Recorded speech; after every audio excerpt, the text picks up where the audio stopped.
Yes, we Muslims were in America long before Columbus, but we were also there with Columbus. He sailed with 3 ships, the Nina, the Pinta, and the Santa Maria. He had with him at least 1 Muslim and 3 Moriscos. Now, the term Morisco may be new to many of you here in the audience, so let me digress for a moment. 1492, Granada had just fallen. Isabella's victory in Granada put an end to an incredible society. A few years after Ferdinand and Isabella came to power, they set up an organization that affected the most extreme form of religious control that Europe has ever known. The Inquisition. The Spanish Inquisition was in full steam.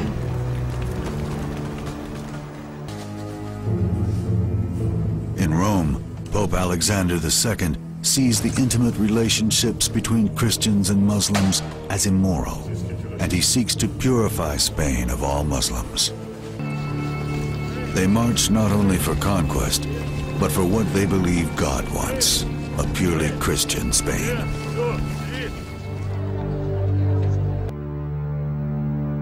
Muslims were labeled heretics and given a stark choice: convert to Catholicism, leave the country, or be punished. Massive religious persecution was going on against both Muslims and Jews in what had been Muslim Andalusia. Originally, the Inquisition was meant to deal with Christians who were lapsed, not with Jews or with Muslims. But over time, it began to concern itself with converted Jews who had lapsed back to Judaism. And then, of course, once we have masses of Muslims who have converted to Christianity, it began to concern itself with converted Muslims. The Inquisition was so brutally efficient that within 20 years, all Muslims in Spain had been forcibly converted to Catholicism. The Spanish Inquisition is one of the last tragic chapters in the history of Al-Andalus. Soon, Isabella and Ferdinand's dream of a unified Christian Spain becomes a reality.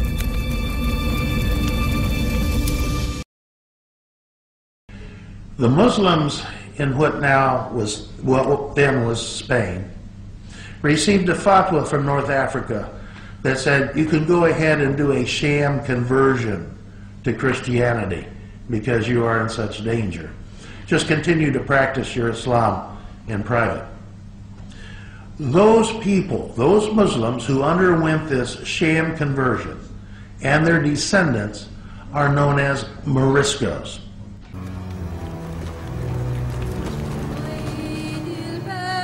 In the centuries following the fall of Granada, Muslims are given the same choice as the Jews in 1492: convert to Christianity or leave Spain.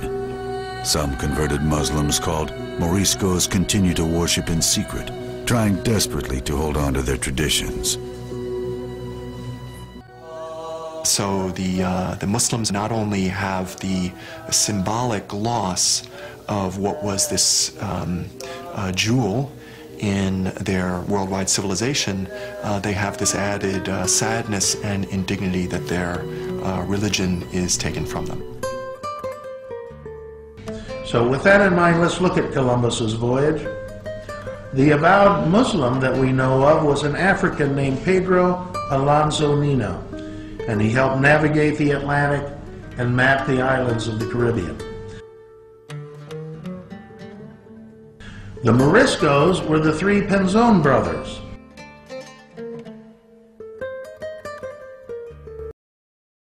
Martin, who was captain of the Pinta, Vicente, who was captain of the Nina, and Francisco, who was a pilot of the Pinta.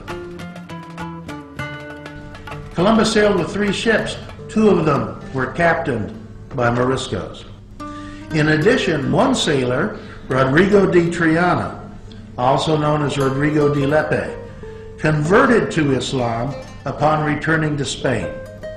Of note, he was the first person on Columbus's first voyage to sight land.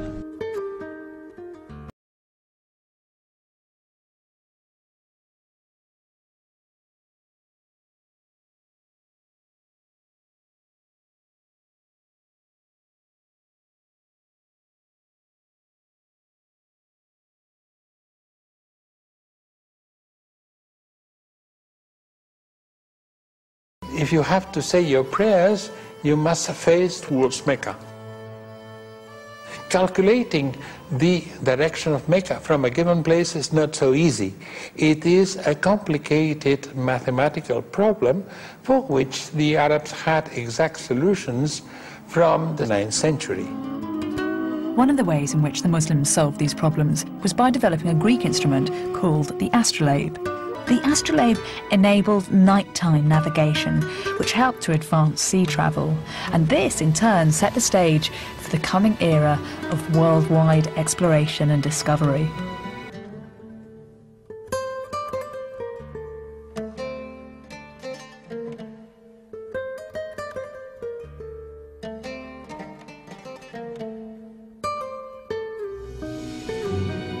A lot of the early explorers of the generation of Columbus and just before and just after would have used astrolabes, an instrument that helps them to chart star positions and so on. And these astrolabes also would have been manufactured at instructions that came to the Latin West, to Western Europe, through Muslim Spaniards.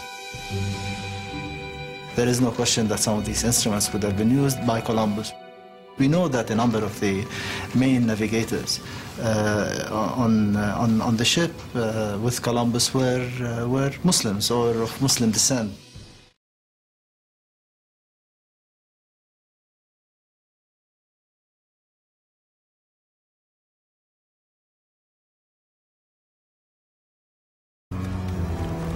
Again, the Spanish Inquisition was going full steam in Spain.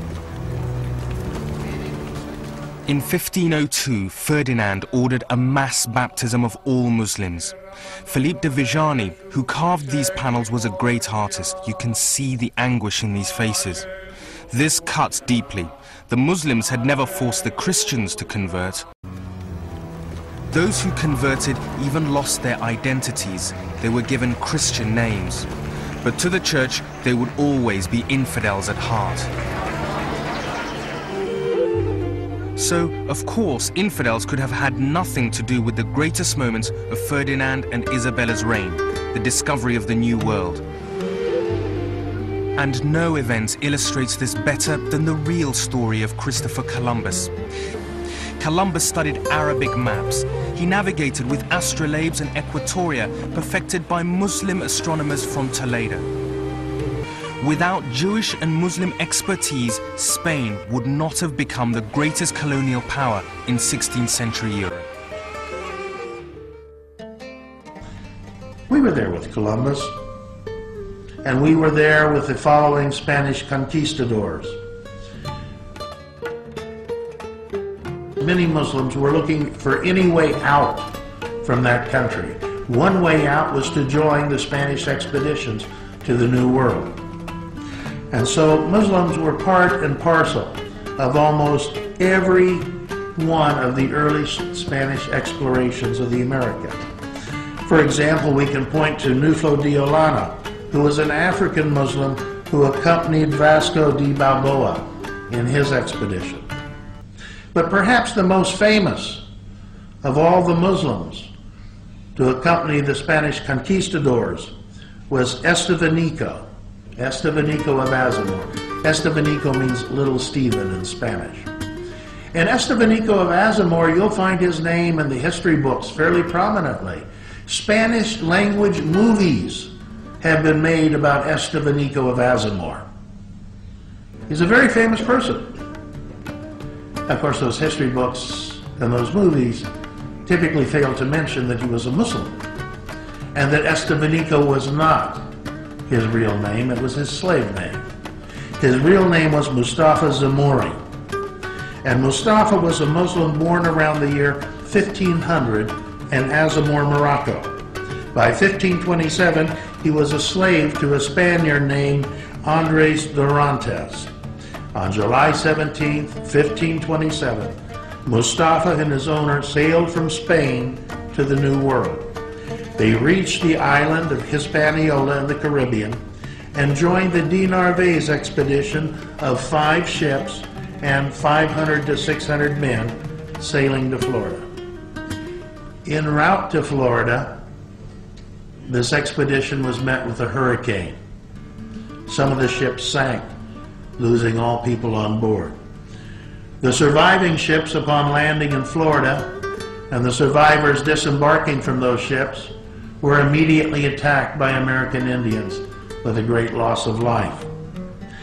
After that, Mustafa then led those who escaped the Indian attacks on a 5,000-mile westward journey on foot that took them through Florida, Alabama, Mississippi, Texas, and Mexico.